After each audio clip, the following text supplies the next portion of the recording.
Moving on to Area 4, Round 2, and for me this was a very welcome change of pace as far as the scenery goes.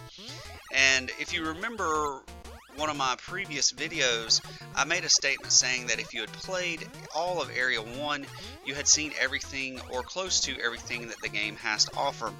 And what I meant by that was not necessarily the scenes themselves, because if you remember before we got to this mountain here, we were in the foothills, and that is different than, say, your islands and your caves and your forest that you've already encountered over and over again.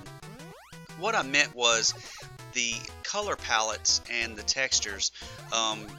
You've seen a lot of the greens and the browns, the grass, the rocks, the water, but here you have this gray, slick, open face rock environment, and it is noticeably different visually than what you've encountered so far. Now, as far as the round design itself, it is challenging in the fact that you have to figure out your timing with your jumps. You have to get the arc of your weapon to work to clear out what is in front of you. It seems to just arc right into these small cliff face and makes it hard to hit anything that is directly in front of you.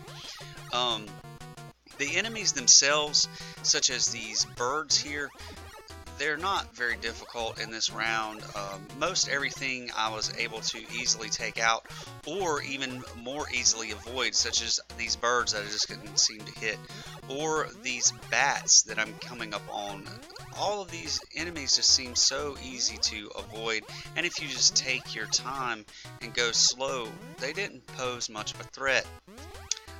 Something that I did find challenging was the placement of the boulders in this level, such as that one there. This little end section got me a couple times because I would run away from that boulder and jump straight into a skeleton trying to get away from it.